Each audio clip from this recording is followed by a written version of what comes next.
A beautiful princess is blessed with gifts of beauty, grace, and song, but a wicked, uninvited fairy lays a terrible curse upon her. On her 17th birthday, she will prick her finger on a spindle and die. Hello, and welcome to MagicSurprise F. Today, we invite you into a world of magic, curses, and true love's kiss for one of the most beloved and enchanting fairy tales of all time, from the Brothers Grimm. Story: Sleeping Beauty.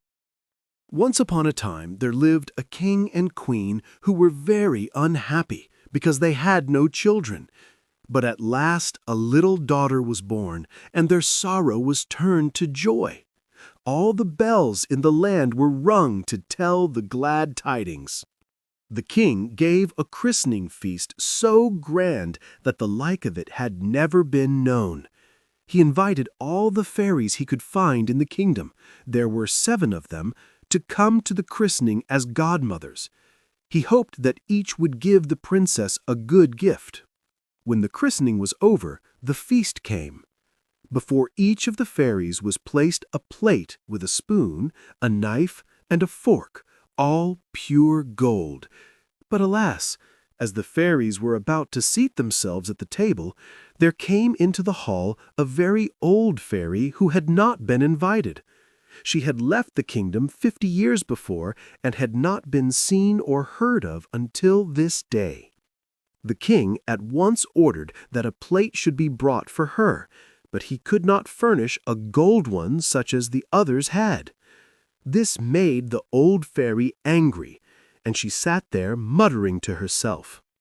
A young fairy who sat near overheard her angry threats. This good godmother, fearing the old fairy might give the child an unlucky gift, hid herself behind a curtain. She did this because she wished to speak last and perhaps be able to change the old fairy's gift. At the end of the feast, the youngest fairy stepped forward and said, "The princess shall be the most beautiful woman in the world." The second said, "She shall have a temper as sweet as an angel."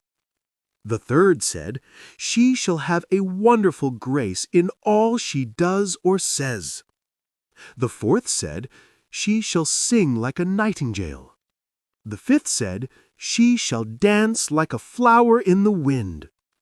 The sixth said, "She shall play such music as was never heard on earth." Then the old fairy's turn came.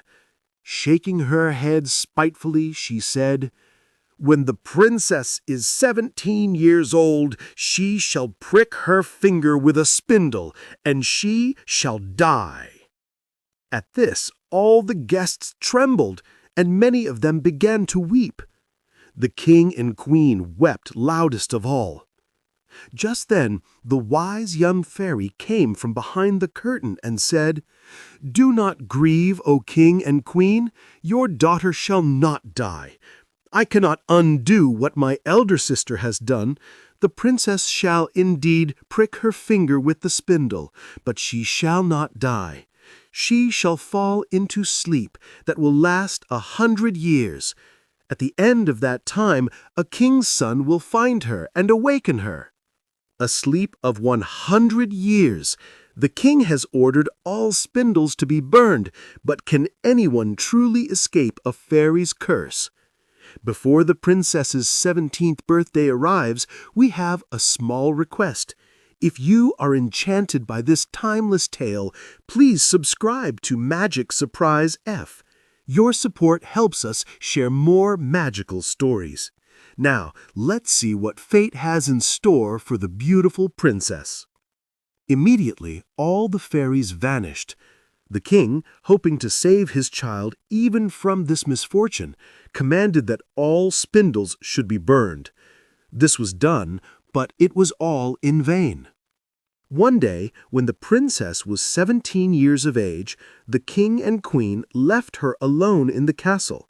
She wandered about the palace and at last came to a little room in the top of a tower.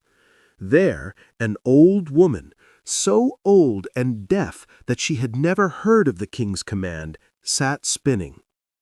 "What are you doing, good old woman?" asked the princess. "I am spinning, my pretty child." "Ah, how do you do it? Let me see if I can spin also." She had just taken the spindle in her hand when, in some way, it pricked her finger.